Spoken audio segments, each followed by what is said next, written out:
There can be no doubt that the need for green energy solutions is more vital than ever.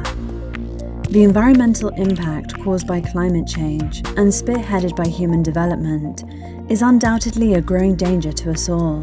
Dr. Seuss would say, who speaks for the trees? The problem with the society we have created is that nature and the environment has no value.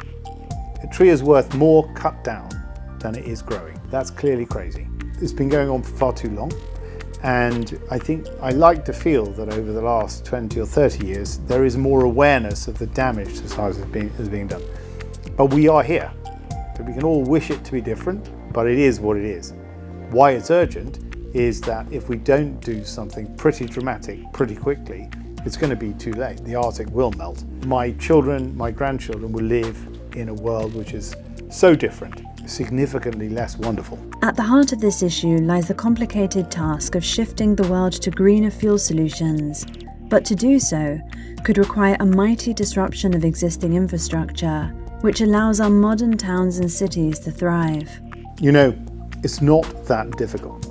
The technologies exist and can be evolved in the next 10 or 20 years. The difficulty we have in the UK is a parliament, and I am a lawyer so I can say this, full of lawyers and not enough scientists and engineers. But the truth is that we need to have somebody with leadership and strategic ambition to invest in key areas where changes can happen and to push through the changes that are needed to make that happen. It's really an act of scientific and engineering leadership in a political context. Also, the people themselves have got to understand, everybody, that they have to be part of that change. And that's difficult. You don't get elected by charging more for EasyJet flights. The question then, who makes the decisions? Where does the onus lie? Everybody. The onus is on everybody. We are all the problem, and we can all be part of the solution. Honestly, I don't mean to be negative about it, but I don't have a great deal of hope in politicians. That's why G-Evolution exists. Never underestimate the power of a small group of dedicated people to make change happen.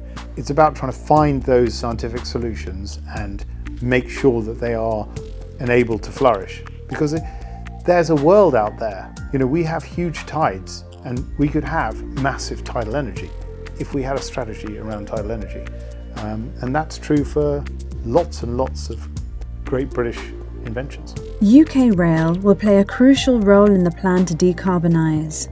It is recognised as low carbon, with 42% of its route miles electrified already. But more can be done. Well, rail inherited some wonderful advantages from the Victorians who built our industry when it comes to energy. We have smooth rails, we have smooth steel wheels that allow our trains to move large amounts of people at high speed for long distances using a very small amount of energy. So rail can play a very important role in the decarbonisation of the nation. We wanted to demonstrate the impact of dual fuelling in passenger use in the UK. We wanted to demonstrate the vehicle, the safety case, the infrastructure, and hopefully to some extent the PR value of lower carbon and lower costs. Finally, the business case, so that people would say, yes, we'd like to adopt that more broadly. Grand Central is a train operator.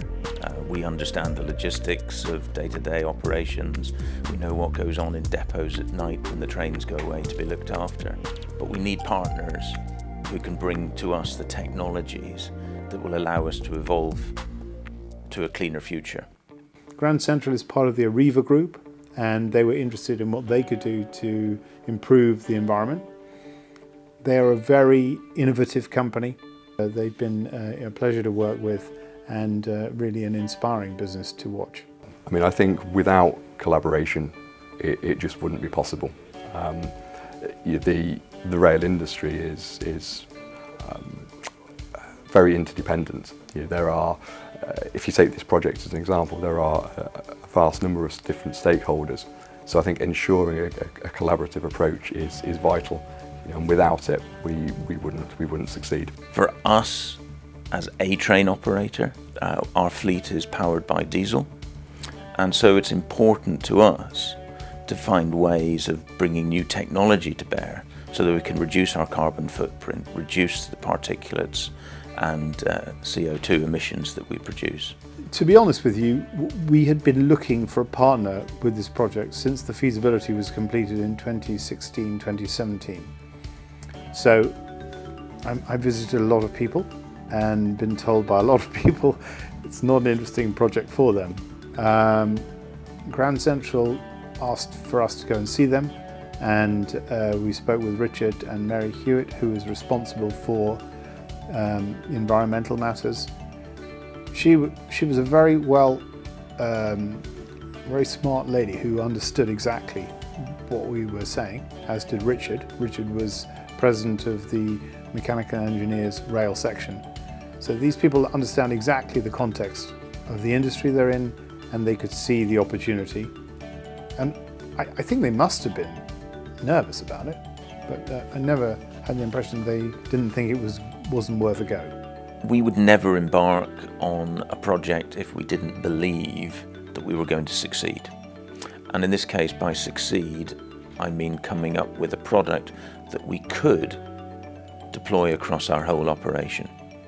So although this is a development, a research and an innovation project, we did the due diligence that we needed to convince ourselves that the product that would come out at the end was deployable in a real-life operational situation. So here it is, great British green technology, ready, fixed on this train to decarbonise immediately all the journeys that it makes. This vehicle and thousands of others like it in this country and around the world. And together with the technology, the infrastructure with cleaner fuels to allow the evolution we need to see from here to a net zero economy in future. So the dual fuel system works by precisely reducing the quantity of diesel that's delivered to the engine and replacing that with the secondary fuel, which in this case is liquefied natural gas.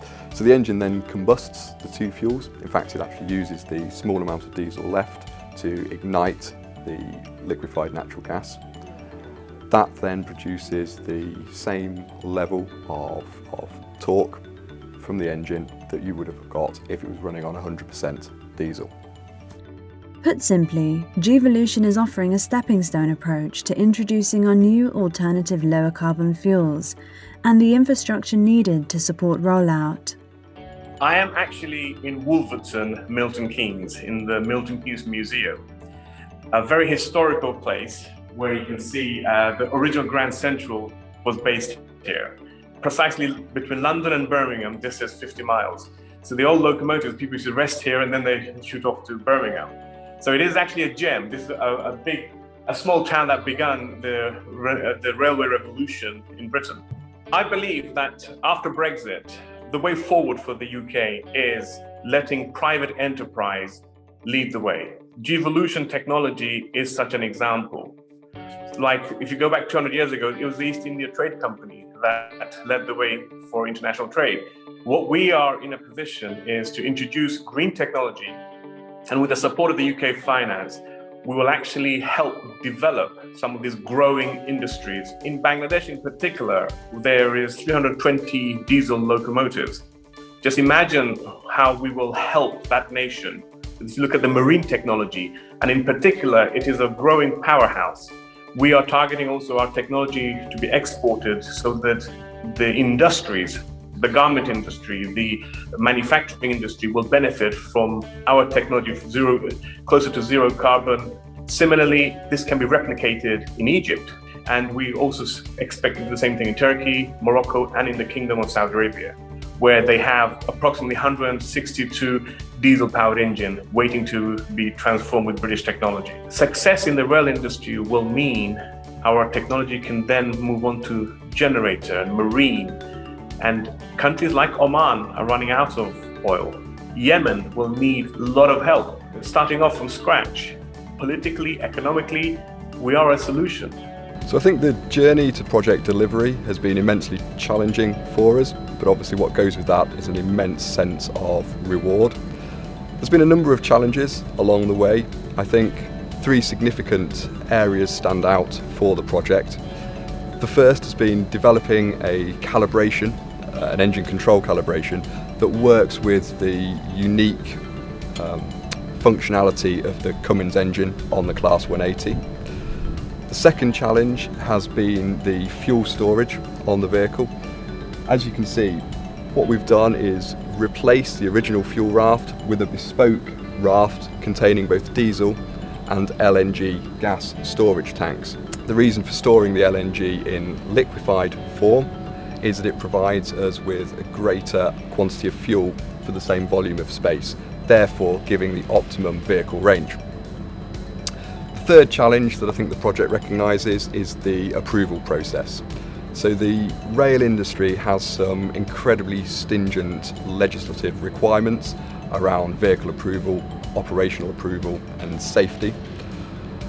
Bringing a technology into a sector that is effectively novel or new to the sector obviously requires a lot of adaptation, as well as there not being existing precedent for us to work to. So I think all in all, those challenges have represented the biggest hurdles for the project to overcome from an engineering perspective. I hope that we can demonstrate through this project and through this template a very practical and readily available solution for decarbonising and greening up the rail sector. I think whilst it's recognised that electrification and hydrogen fuel cell technologies provide a final destination for decarbonisation or for zero carbon, those solutions require significant investment both in terms of the technology, the infrastructure and the resource to develop and apply. And I think what we can do is contrast that with a system that's available now and provides a pathway towards those future fuels as and when they become available, green and also cost effective. Transportation in the UK is rapidly evolving, and with pledges to become carbon neutral, such as the long-awaited HS2, it will be fascinating to see what happens next. Often people will say this is a risk, and I will say, yeah, the important thing to recognise about risk is doing nothing in the 21st century is a big risk. And if you believe that trying different things and possibly not always completely succeeding at all of them is less risky, I think you're making a big mistake, both in terms of your business potential, but also in terms of your own and your staff's development potential, because the amount of lessons that are learned through an experience like this is extraordinary. I literally we could run a course at a university on how complex this project is. But I personally believe that the mistakes we've made and the things that we've all learned, collectively I say that, will lead to much better options for the industry going forward. And that's how I judge success. I don't, you could say, have you made a lot of money out of it? Do people talk about you? Are you proud of it, as you said? Actually, what I would like to really see is change happen. And I would like people to observe that and say, hey, they've done something which I really didn't think was possible, and I would like to be a part of it. Either because I'm a Roscoe with some trains that I need to get cleaner, or because I'm an operator, I want to make more money, or because I'm genuinely somebody who wants to make, like Richard and Mary, who want to make the world a better place. And me, actually, or us.